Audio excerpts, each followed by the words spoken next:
वो आजीवन कारावास पाए हुए बंदियों को नियम के अनुसार परिहार देते हुए कारामुक्त करने के नियम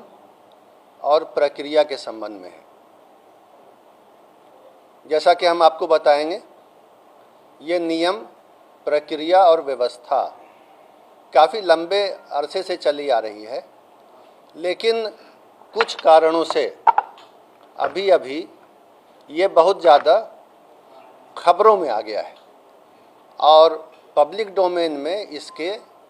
रूल्स की, प्रोसेस की जानकारी अधिक नहीं है। तो मैं सबसे पहले ये बताऊंगा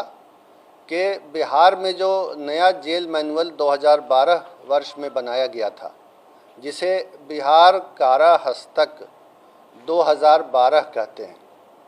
उसके नियम 474 से 487 में विस्तार से प्रक्रिया दी हुई है, जिसको देखा जा सकता है। उस प्रक्रिया में ये लिखा हुआ है कि जो लोग आजीवन कारावास की सज़ा पा करके जेल में दाखिल हुए, उनको कितने दिनों के बाद कारामुक्त किया जाएगा और किस तरीके से किया जाएगा। और उसमें जो बुनियादी बात है, सबसे पहली बात वो ये है नियम में कि कारा में 14 वर्ष की वास्तविक संसीमन अवधि पूरी होनी चाहिए। यानी कैलेंडर से गिन करके दिन, महीने और साल 14 बरस तो अवश्य, कम से कम 14 वर्ष जेल के अंदर बिताए हों और जेल में अच्छे चाल चलन के लिए, गुड कंडक्ट के लिए परिहार यानी रेमिशन देने का नियम कारा हस्तक में है। तो परिहार समेत 14 वर्ष की अवधि पर परिहार की अवधि जोड़ने के बाद 20 वर्ष की गणना होनी चाहिए। तो ये परिहार जो है ये नोशनल है, ये रिवार्ड पॉइंट है या बोनस पॉइंट है, लेकिन इसकी गणना भी महीने और साल में होती है। तो 14 वर्ष की वास्तविक अवधि और 20 वर्ष परिहार समेत करके जिनको योग्य पाया जाएगा, उनकी कारामुक्ति पर विचार किया जाएगा। अब उस विचार करने के लिए प्रक्रिया और शर्तें हैं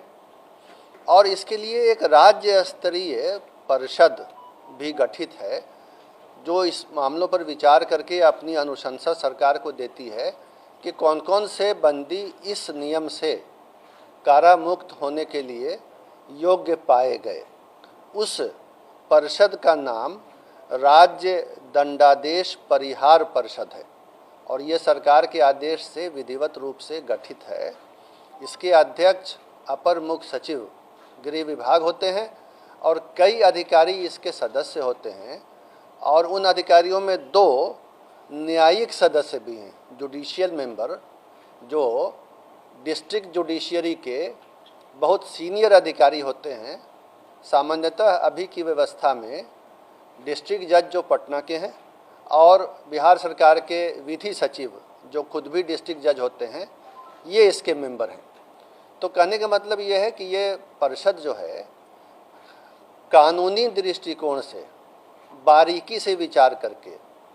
अपना माइंड अप्लाई करके, जिसमें जुडिशियल माइंड भी होता है, 2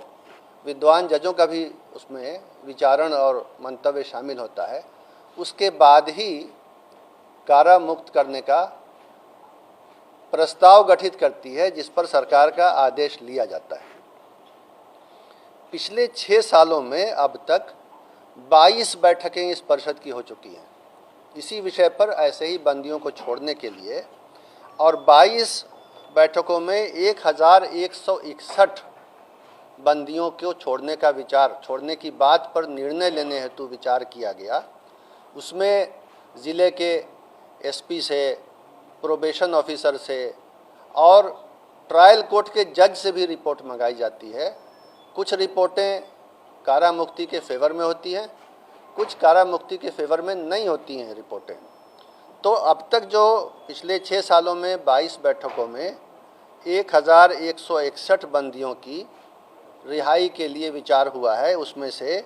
जो उपयुक्त फिट पाए गए हैं, रिहाई के लिए फिट पाए गए हैं,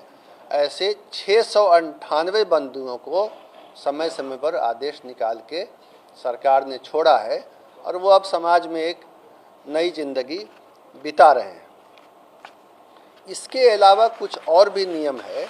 जिसमें अन्य प्रकार के सजा याफ्ता बंदियों को भी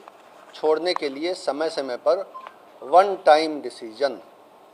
एक बार का निर्णय लिया जाता है, जो सामान्यतः 26 जनवरी यानी गणतंत्र दिवस, 15 अगस्त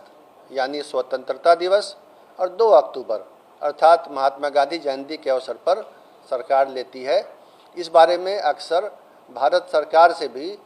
राज्य सरकार को परामर्श यानी एडवाइजरी लेटर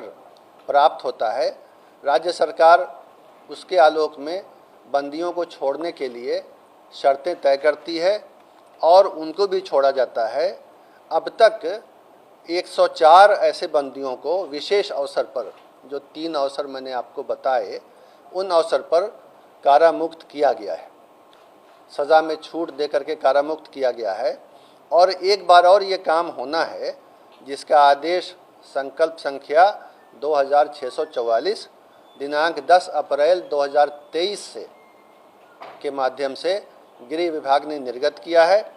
और उसके अंतर्गत बंदियों की पहचान की जा रही है कि एक बारगी उपाय के तहत 10 वर्ष तक की सज़ा पाए हुए, ये आजीवन कारावास नहीं है, 10 वर्ष या उससे कम की सज़ा पाए हुए बंदी जो प्रथम बार अपराध कारित किए हों, इसके पहले दूसरा कोई अपराध नहीं किए हों, और जिन्होंने कारावास की अवधि के दौरान लगातार अच्छा आचरण बनाए रखा है,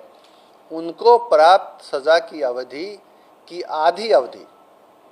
सज़ा पूरी कर ली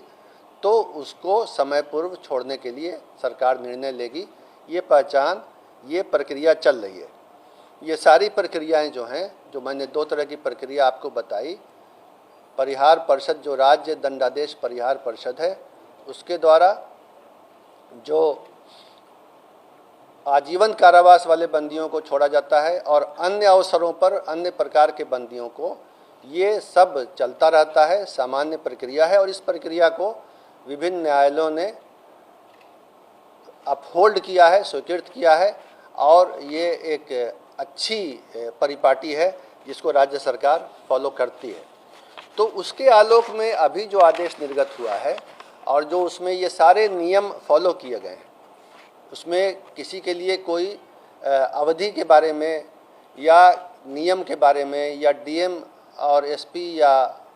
ट्रायल जज की रिपोर्ट लेने के बारे में कोई भी किसी के साथ छूट नहीं दी गई है। जिसके बारे में अनुशंसाएं आई, ज़िले के एसपी ने किया, जिसके बारे में डिस्ट्रिक्ट जज या जो ट्रायल जज थे उन्होंने अनुशंसा भेजी कि हाँ छोड़ सकते हैं। एसपी की रिपोर्ट आई, प्रोबेशन ऑफिसर की आई, फिर ये कमेटी बैठी, तब हुआ है। और किसी को इसमें कोई उन मामलों में जो शर्तें हैं बुनियादी, छूट नहीं दी गई है। एक बंदी जो राजनीतिक बंदी हैं, श्री आनंद मोहन का नाम आ रहा है, मीडिया में भी आ रहा है, उनका भी केस अलग कुछ नहीं था। वो उनको भी जो है, उनकी तो 14 वर्ष नहीं 15 वर्ष 9 माह 25 दिन की वास्तविक अवधि पूरी हो चुकी है। 14 वर्ष के बदले 15 वर्ष 9 माह 25 दिन, और परिहार सहित अगर जोड़ें तो 22 वर्ष 13 दिन की सज़ा पूरी हुई है। और बाकी बंदियों की भी इसी तरह 14 वर्ष से अधिक और 20 वर्ष से अधिक पूरी हुई है। ये एक सामान्य प्रक्रिया है प्रशासनिक, और पहले से चली आ रही है, और इसमें किसी तरह का कुछ नियम के पालन में कोई कमी नहीं की गई है।